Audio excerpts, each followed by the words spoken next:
ही ज्या पद्धतीची घोषणा केली, कुठलाही नियम न पाहता या पद्धतीनं जे काही आता याच्यामध्ये अफरातफर झाली असं तुम्हीच मान्य करताय। मग अफरातफर झाली, योजना तुम्ही सुरू केली, तर गुन्हे दाखल करायची जी भूमिका आहे ती त्या लोकांवर करायची की तुमच्यावर करायची हा एक प्रश्न आहे। एक तुम्ही 2100 करणार का, दुसरा प्रश्न, आणि तुमची ॲप आणि पोर्टल याच्यामध्ये हे आकडे फरक का दिसतात?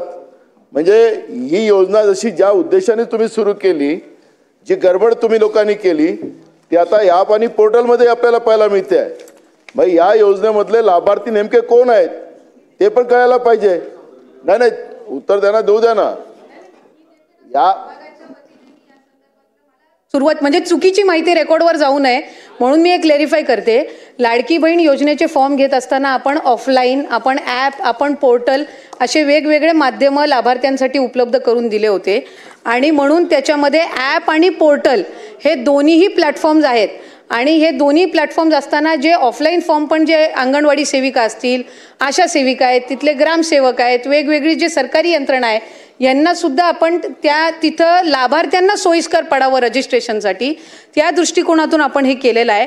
आणि ई-KYC साधारणपणे 1,74,00,000 महिलांपेक्षा जास्ती महिलांची झालेली आहे, हे मी ऑन रेकॉर्ड आपल्याला इथे सांगत आहे। 31 डिसेंबरपर्यंत त्याची मुदत आहे आणि त्याच्यामुळे कुठेही या संदर्भामध्ये रजिस्ट्रेशन करत असताना वेगवेगळे प्लॅटफॉर्म्स आपण त्यांच्यासाठी रजिस्ट्रेशनसाठी उपलब्ध करून देत असताना कुठल्याही लाभार्थ्यांच्या आकडेवारीची कुठल्याही गोष्टीची इथं गडबड किंवा कुठल्याही पद्धतीचे याच्यामध्ये दुर्लक्ष झालेलं नाही। ठीक आहे। सन्माननीय सदस्य हारून खान।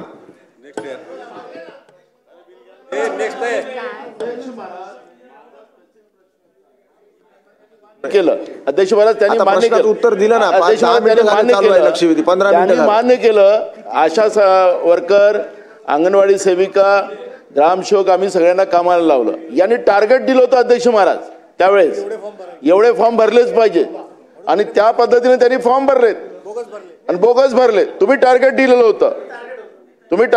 होतं, आणि मग तुमचं आता टॅब आणि या दोन्ही त्याच्यात फरक जाणवत आहे।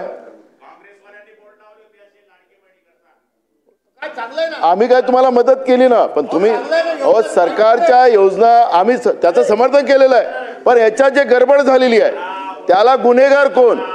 आखरी हे जनतेचे पैसे आहेत, तुम्ही मालक नाही आहात, जनतेच्या पैशाचा हिशोब द्यावा लागेल तुम्हाला। अजून सांगायचंय की या रजिस्ट्रेशन मध्ये कुठल्याही पद्धतीची गडबड किंवा कुठल्याही पद्धतीचे दोन आपण त्यांना माध्यम उपलब्ध करून दिले होते। प्रत्येक योजनेमध्ये असतात ॲप आणि पोर्टल। ऑनलाईन पद्धतीने रजिस्ट्रेशन करत असताना दोन माध्यम ही सगळ्या स्कीममध्ये दिले जातात। आपण इतरही स्कीममध्ये तपासलेत तरी त्या पद्धतीने आहे आणि लाभार्थ्यांची संख्या ही सुरुवातीपासून 2-2.5-3 कोटीच्या संख्येमध्येच आहे। त्याच्यामुळे या संदर्भातला आता नव्याने काही आपण त्याबद्दल कॉन्ट्रोवर्सी तयार करून किंवा लाडक्या बहिणींच्या योजनेला आणखीन बदनाम करण्याच्या दृष्टिकोनातून काही वेगळे विषय इथे काढू नये आणि रेकॉर्डवर काही चुकीचं येऊ नये अशीच माझी सभागृहाला विनंती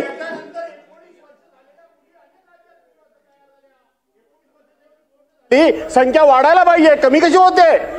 याचा अर्थ फ्रॉड झालाय, गडबड झाले, भ्रष्टाचार झालाय, चुका झाल्या, राजकारणाकरता, सगळ्याकरता, मतांकरता महाराष्ट्र राज्य लुटण्याचं तुम्ही काम केलं आणि तुम्ही समाधानकारक उत्तर देत नाही म्हणून आम्ही तुमचा निषेध करतो। चला करतो।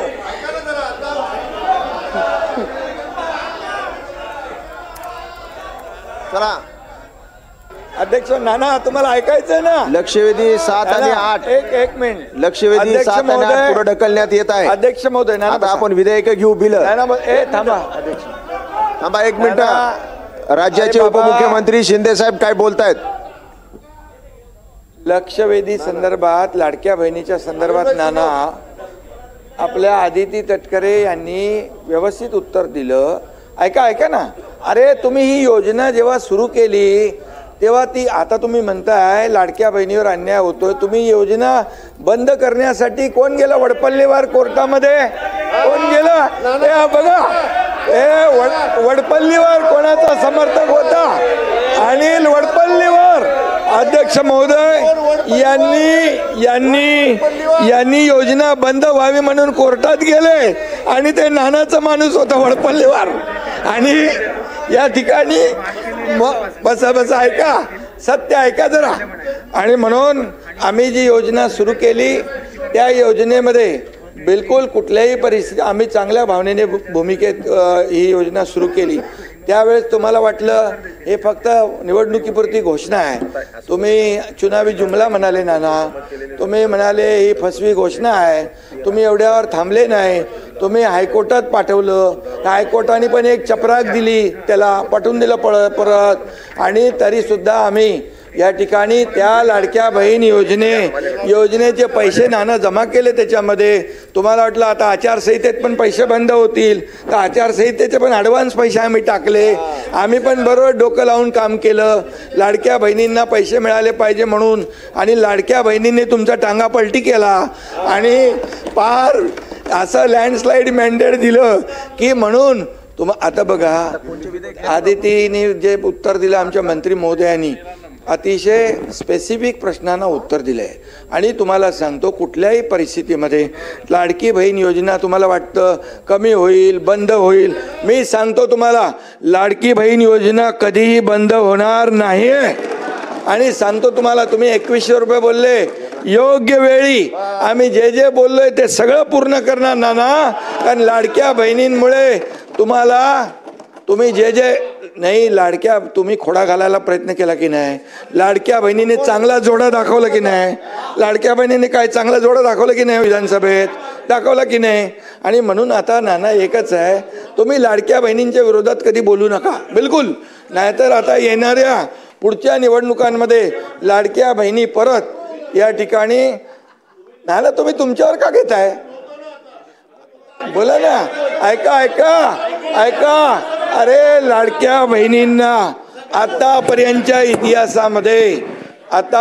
इतिहास किती वर्ष होतं हो काँग्रेसचं सरकार, आतापर्यंतच्या इतिहासामध्ये कधी अशी योजना सुरू केली? आम्ही सुरू केली. त्याला हिंमत लागते, धाडस लागतं आणि लोकांचे पैसे लोकांना देण्याची दानत लागते. ती दानत आम्ही दाखवली. आणि म्हणून या ठिकाणी तुम्हाला सांगतो लाडकी बहीण योजना कधी बंद होणार नाही. जे जे आम्ही बोललोय ते पूर्ण करणार आणि करणार.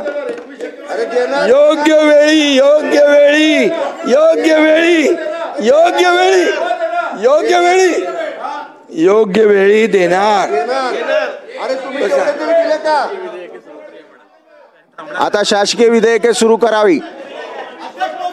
शासकीय विधेयके विधान परिषदेने संमत केल्याप्रमाणे खंडशः विचार व संमत करणे. सन 2025 चे विधान परिषद विधेयक क्रमांक 13. महोदय, विधान परिषदेने संमत केलेले सन 2025 चे विधान परिषद विधेयक 13 महाराष्ट्र ग्रामपंचायत आणि महाराष्ट्र जिल्हा परिषद पंचायत समिती सुधारणा विधेयक 2025 मी आपल्या अनुमतीने मांडतो. विधेयक मांडण्यात आले.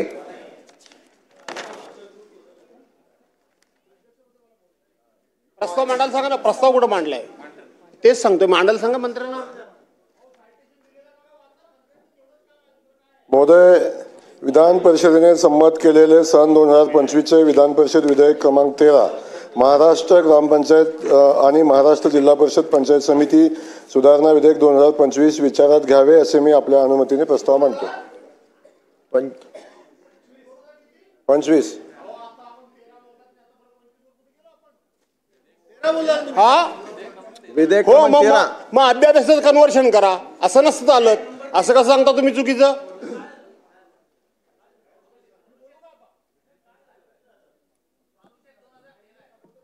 तेरा नंबर मांडला आणि आता हो मग आता पण तुम्ही बोलताय. प्रस्ताव मांडू का? विधेयक 13 प्रस्ताव असा आहे की विधान परिषद संमत केलेले सन 2025 चे विधान परिषद विधेयक क्रमांक 13 महाराष्ट्र ग्रामपंचायत महाराष्ट्र जिल्हा परिषद व पंचायत समिती सुधारणा विधेयक 2025 विचारात घ्यावे. भास्करराव जाधव बोला. अध्यक्ष महोदय, हे महाराष्ट्र विधानसभा विधेयक क्रमांक 2025, 13 आणि 14 हे दोन्ही एकसारखीच विधेयकं आहेत.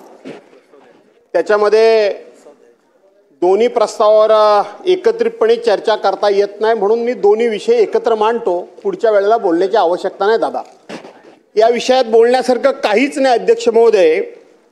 याचं कारण असं की सर्वसाधारणपणे गेले 2, 2.5, 3 वर्ष विजय पंडित आपसात बोलू नका तुम्ही दोघं तिघे जण. बोला. दर 6 महिन्यांनी हा प्रस्ताव सभागृहासमोर येतोय. आपल्याकडं स्थानिक स्वराज्य संस्था असतील, नगरपालिका असतील, नगरपंचायती असतील, महानगरपालिका असतील, ग्रामपंचायती असतील, जिल्हा परिषद असतील, पंचायत समिती असतील, या ठिकाणी जे रिझर्व्ह कॅटेगरीमधले जे उमेदवार उभे राहतात त्या उमेदवारांना निवडून आल्यापासून 6 महिन्याच्या आतमध्ये त्यांनी त्यांचं व्हॅलिडिटी सर्टिफिकेट त्या ठिकाणी जमा केलं पाहिजे किंवा व्हॅलिडिटी सर्टिफिकेट त्या ठिकाणी दिलं पाहिजे. नपेक्षा त्यांचे निवडून आलेली निवड रद्द होते आणि ते डिस्क्वालिफाय होतात. आणि म्हणून याकरता आपण दर 6 महिन्यांनी ही मुदत आपण वाढवून देत असतो. कशा करता? तर व्हॅलिडिटी सर्टिफिकेट आपण 6 महिन्यामध्ये देऊ शकत नाही. त्याला जेवढी प्रशासकीय यंत्रणा अपेक्षित आहे तेवढी प्रशासकीय यंत्रणा ही आपण पुरी करू शकत नाही. आणि म्हणून ज्याला कोणाला सर्टिफिकेट मिळण्याचा जो कोणी लाभार्थी आहे किंवा ज्याचा हक्क आहे त्याला प्रशासकीय यंत्रणेमुळे उशीर होतो, म्हणून त्याला आपण सातत्याने ही मुदत वाढवून देतो. ही मुदत दादा गेले अनेक वर्ष आपण वाढवतोय. माझा मुद्दा एवढाच आहे की गेल्या वेळेला याच सभागृहामध्ये याच मंत्रिमंडळातले सन्माननीय चंद्रशेखर बावनकुळे साहेब जे आता महसूल मंत्री आहेत, त्या महसूल मंत्र्यांनी काही अशा पद्धतीचे जे कोणी जिल्हा पातळीवरचे अधिकारी आहेत, समाज कल्याण खात्याचे अधिकारी आहेत, ते सगळे महाराष्ट्रातले अधिकारी आम्ही भरले. आणि आता याच्या पुढं अशा प्रकारची व्हॅलिडिटी सर्टिफिकेट मिळण्याला कोणत्याही प्रकारचा उशीर होणार नाही या सभागृहामध्ये त्यांनी सांगितलं. आणि आम्ही सर्वांनी त्यांचं कौतुक केलं.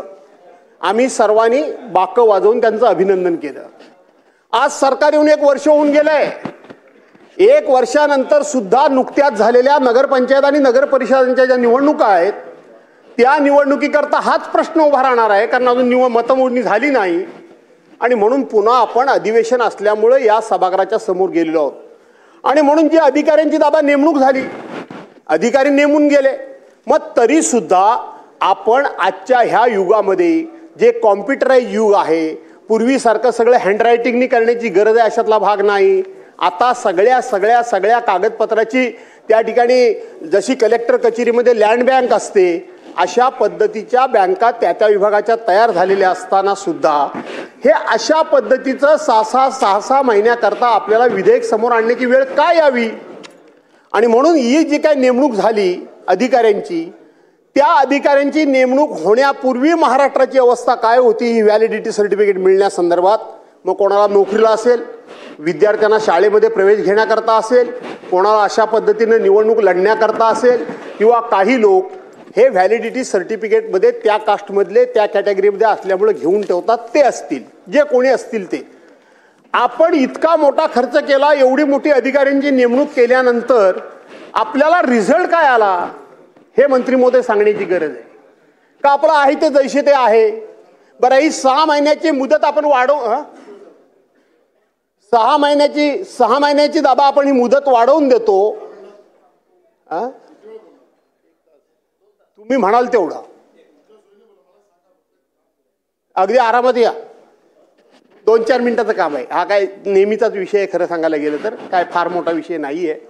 आणि म्हणून आपण अशा पद्धतीचं पुन्हा विधेयक आणतो. दादा तुम्हाला मी माझा अनुभव सांगतो. आपण इथं हा कायदा पास करतो आणि खाली 6 महिन्याच्या आतमध्ये व्हॅलिडिटी सर्टिफिकेट एखाद्यानं जमा केलं नाही तर त्याला मुदत वाढलेली ही माहिती असून सुद्धा काही लोक उच्चापती असतात. काही लोक तक्रारी करतात की अमक्या तमक्या उमेदवाराला निवड होऊन 6 महिने झाली आणि या 6 महिन्यामध्ये त्यांनी त्याचं व्हॅलिडिटी सर्टिफिकेट जमा केलं नाही.